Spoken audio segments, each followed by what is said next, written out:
জানলে অবাক হবেন যে বেয়ার গ্রিলসের সবচাইতে বড় ভয় ছিল উচ্চতা নিয়ে। এমনকি তার এই ভয় কোনো স্বাভাবিক ভয় ছিল না, এটা ছিল একটা বিরল রোগ, যে রোগের কারণে মানুষ উচ্চতাকে ভয় পায়। কিন্তু মজার ব্যাপার হলো তার কিছু বছর পর থেকেই সেই ভীতু বেয়ার গ্রিলসের শো শুরু হতে থাকে বিশাল উচ্চতায় হেলিকপ্টার থেকে নিচে লাফ দেওয়ার মাধ্যমে। বেশ অবাক লাগছে তাই না? তিনি ছিলেন যুক্তরাজ্যের মিলিটারি স্পেশাল ফোর্সের একজন অন্যতম সদস্য। সেই সাথে প্যারাশুটিংয়ে ছিল তার অনেক বেশি দক্ষতা। 1996 সালে জাম্বিয়ার একটা মিশনে তিনি 16,000 ফুট উঁচু থেকে লাফ দিয়েছিলেন। সেইবার তার প্যারাশুটটা আর কাজ করেনি, যদিও লাফ দেওয়ার সময় তিনি প্যারাশুটটা খুলে দিয়েছিলেন। কিন্তু প্যারাশুটটা ঠিকঠাকভাবে বাতাসে না খোলায় বেয়ার গ্রিলস অনেক দ্রুত গতিতে নিচে পড়তে থাকে। মুহূর্তের মধ্যেই তিনি বুঝতে পারেন যে তার প্যারাশুটটা আর কাজ করছে না। বেয়ার গ্রিলস অনেক চেষ্টা করতে থাকে যাতে তার প্যারাশুটটা পুরোপুরিভাবে খুলে যায়, আর এভাবেই চেষ্টা করতে করতে বেশ কিছুক্ষণ পরে পাথর আর গাছের সঙ্গে ধাক্কা খেয়ে তিনি মাটিতে আছড়ে পড়েন।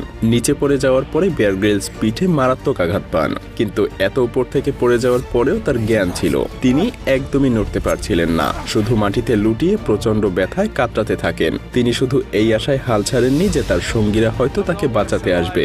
এদিকে ব্যথা তীব্র থেকে এতটাই তীব্রতর হচ্ছিল যে সেটা সহ্য করার মতো ছিল না। আর তাই তো পরবর্তীতে তিনি বলেন সেই যন্ত্রণা সহ্য করার চাইতে মৃত্যুও অনেক ভালো ছিল।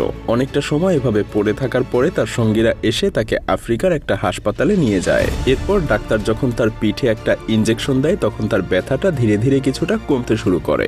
যদিও তখন তার মনে হচ্ছিল তিনি হয়তো আস্তে আস্তে সুস্থ হয়ে উঠছেন, কিন্তু ডাক্তার বলেন তিনি আর কখনোই চলতে পারবেন না। এটা শুনে 31 বছর বয়সী বেয়ারের দুনিয়া যেন মুহূর্তের মধ্যেই অন্ধকার হয়ে যায়। তিনি যখন তার এক্সরে রিপোর্ট দেখেন তিনি দেখতে পান তার পিঠের 3টা হাড় ভেঙে গেছে বললে যেন ভুলই হবে, কারণ তার হাড়গুলো বলা চলে পুরোপুরিভাবে গুঁড়ো হয়ে গেছে। তিনি সামান্য চলাফেরাও করতে পারতেন না। তিনি বলেন উপর থেকে পড়ে যতটা না ব্যথা পেয়েছি তার থেকে বেশি কষ্ট হয়েছে 1 বছর হাসপাতালে থেকে এই হাড় জোড়া লাগাতে।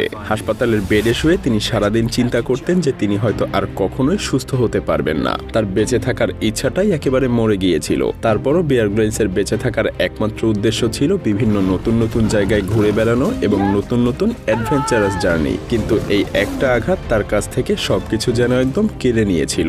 এসব ভেবে তিনি রাতের পর রাত নির্ঘুম কাটিয়ে দিয়েছেন। হতাশা যেন তাকে চারপাশ থেকে ঘিরে ধরেছিল। এমনকি ধীরে ধীরে তিনি নিজেকেও ঘৃণা করতে শুরু করেন। প্রায় 2 মাস হয়ে গিয়েছিল, কিন্তু তার মধ্যে সুস্থতার কোনো লক্ষণই দেখা যাচ্ছিল না। উল্টো তার শরীরের ব্যথা আরো দিন দিন বেড়েই যাচ্ছিল। সেই সাথে তার শরীরটাও আস্তে আস্তে ভেঙে পড়ছিল। নিজের এই অবস্থা দেখে তিনি দিনের পর দিন আরো হতাশ হয়ে যাচ্ছিলেন। ভেতর থেকে তিনি ধীরে ধীরে ভেঙে পড়ছিলেন। তার কোনো কিছুই যেন আর ভালো লাগতো না। সামান্য কথাতেই তার কান্না চলে আসতো। ডিপ্রেশন যেন তাকে আরো জাপটে ধরেছিল।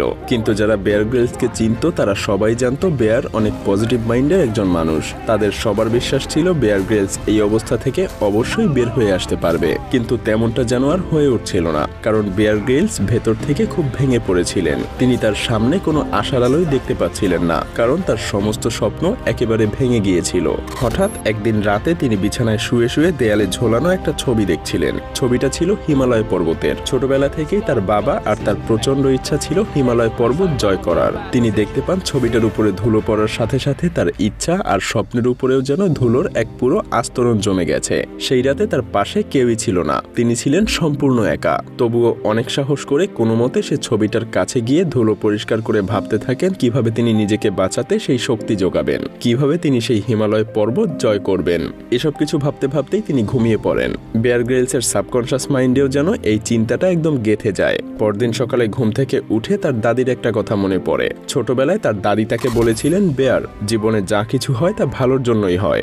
মানুষই নিজেকে খুশি করার কিংবা দুঃখী করার উপায় খুঁজে নেয়। যখনই তুমি কোনো বিপদে পড়বে এটা মনে করবে যে যা কিছু হচ্ছে সৃষ্টিকর্তার ইচ্ছাতেই হচ্ছে, আর সৃষ্টিকর্তা কখনো খারাপ কিছু হতে দিতে পারে না। সেই সময়টাতে এই কথার অর্থ তিনি বুঝে উঠতে পারেননি। বেয়ার তখন ভাবতে থাকে, তাই তো, তিনি তো এই দুর্ঘটনায় মারাও যেতে পারতেন, কিন্তু তিনি বেঁচে আছেন, নিশ্চয়ই সৃষ্টিকর্তা তার জন্য ভালো কিছু রেখেছে। এরপর তার সব চিন্তা দূর হয়ে যায়। জীবনে কি তিনি আর কোনোদিন হাঁটতে পারবেন, স্পেশাল ফোর্সে ফিরে যেতে পারবেন? তার এসব চিন্তা ভাবনা যেন হাওয়ায় মিশে যায়। আর এই ওভার থিঙ্কিং গুলো কমিয়ে দেওয়ার সাথে সাথে তিনি মানসিক শান্তি পেতে শুরু করেন। একই সাথে তার নেগেটিভ স্ট্রেসও কমতে শুরু করে। নিজের শরীরের আগে তিনি নিজের মনকে সুস্থ করতে শুরু করেন। মন ভালো থাকলে শরীরও ভালো থাকতে বাধ্য। নিজের মনকে এভাবে কন্ট্রোলে নিয়ে আসার কিছুদিন পরেই তিনি শারীরিকভাবেও উন্নতি করতে শুরু করেন। হাড়গুলো জোড়া লাগতে শুরু করে। সেই সময়টাতে আবারও তার সবচাইতে কাছের বন্ধু জেমির একটা একটা কথা মনে পড়ে। জেমি তাকে বলেছিলেন একমাত্র সৃষ্টিকর্তার ইচ্ছাই মানুষের জন্ম এবং পুনর্জন্ম হয়, আর এই ইনজুরিতে তোমার একটা পুনর্জন্ম হয়েছে। এখন তুমি একটা ছোট বাচ্চার মতো, যার না আছে কোনো অতীত নিয়ে দুশ্চিন্তা আর না আছে কোনো ভবিষ্যৎ নিয়ে দুশ্চিন্তা। যদি কৃতজ্ঞতা প্রকাশ করতেই চাও তাহলে বর্তমান নিয়ে করো। আর তাই তো বেয়ার গ্রিলস প্রায় বলেন আমাদের জীবন খুবই কম দ্বিতীয়বার সুযোগ দেয়, আর যদিও কখনো দিয়ে দেয় তার জন্য আমাদের অবশ্যই কৃতজ্ঞ থাকা উচিত। হ্যাঁ, তিনি কৃতজ্ঞ ছিলেন নিজের জীবনের জন্য, ভাঙা কোমর আর স্বপ্নের জন্য। তিনি মাউন্ট এভারেস্টের একটা ছবি হাতে নিয়ে বলেন, সুস্থ হওয়ার পর আমি এই এভারেস্টের চূড়ায় আমি নিজে উঠব। বেয়ার গ্রিলসের পুরো এই ডিপ্রেশনের সময়টাতে তার যদি কোনো ভালো অর্জন থাকে সেটা হলো তার ডিপ্রেশনের সময়ে অর্জিত লক্ষ্য। যদিও সেই সময়টাতে তিনি হাঁটতেই পারতেন না, অথচ এই অবস্থায় তিনি প্রতিজ্ঞা করেন যে তিনি মাউন্ট এভারেস্ট জয় করবেন। ভাবতে পারছেন, একটা পঙ্গু মানুষ চিন্তা করছে সে মাউন্ট এভারেস্ট জয় করবে। তিনি তখন আশেপাশের মানুষদেরকে বলতে শুরু করেন তিনি সুস্থ হয়ে মাউন্ট এভারেস্টে উঠতে চান। তারা তার কথায় খুব একটা গুরুত্ব দিত না, কিন্তু তিনি নিজে ছিলেন বদ্ধপরিকর। তাই তার মন আর শরীর দুইটার লক্ষ্যই এক হয়ে যায়। তারা যেন এক হয়ে কাজ করতে শুরু করে বেয়ারকে সুস্থ করতে। ভয়ানক সেই দুর্ঘটনার 3 মাসের মাথায় তার ব্যথা কমতে শুরু করে, আর 8 মাস পরে তাকে হাসপাতাল থেকে রিলিজ দিয়ে দেয়া হয়। মাত্র 1 বছরের মধ্যেই তিনি পুরোপুরি সুস্থ হয়ে যান। যদিও ডাক্তাররা তাকে নতুন করে মিলিটারি ট্রেনিং করতে মানা করেছিলেন, কিন্তু কোনো চাকরি ছাড়া তো আর টাকা উপার্জন করা সম্ভব না। এদিকে বেয়ারের সেই স্বপ্ন পূরণ করতে 25 লক্ষ টাকার প্রয়োজন ছিল, সেই সাথে হিমালয় পর্বতে ওঠার ট্রেনিং এর জন্য আরও বেশ কিছুটা অর্থ। তিনি এই অর্থ উপার্জনের জন্য শত শত কোম্পানির কাছে স্পন্সরশিপের জন্য আবেদন করেছিলেন, কিন্তু সবাই তাকে রিজেক্ট করে দেয়। এতবার রিজেকশনের পরেও কিন্তু তিনি থেমে যাননি, আরও অনেকের সাথে কথা বলেন, কিন্তু সবাই তাকে নিরাশ করে দেয়। অবশেষে একটা আর্মড ফোর্সেস চ্যারিটি তাকে এই স্বপ্ন পূরণে সহায়তা করতে রাজি হয়। ঠিক সেই ভয়ানক প্যারাশুটিং এর অ্যাক্সিডেন্টের 18 মাস পর 1998 এর 16ই মে নিজের ছোটবেলার সেই স্বপ্ন বেয়ার পূরণ করেন। তার মাউন্ট এভারেস্ট জয়ের জার্নিটাও যেন একটা ভিন্ন গল্প ছিল। সেটা মোটেও সহজ কিছু ছিল না। হিমালয় পর্বত বিজয় করার সময় তিনি তার 4 জন সহকারীকে নিজের চোখের সামনে প্রাণ হারাতে দেখেছেন। বেয়ার নিজেও 2 বার মরতে মরতে বেঁচে গিয়েছিলেন।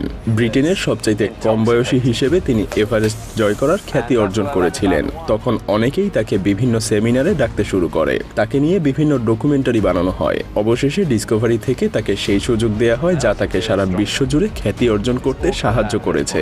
আর এরপরই সবাই তাকে ম্যান ভার্সেস ওয়াইল্ডের মাধ্যমে চিনতে শুরু করে। আপনিও হয়তো তাদের মধ্যেই একজন, আর আপনার শুধু বাকি আছে আপনার নিজেকে খুঁজে বের করা।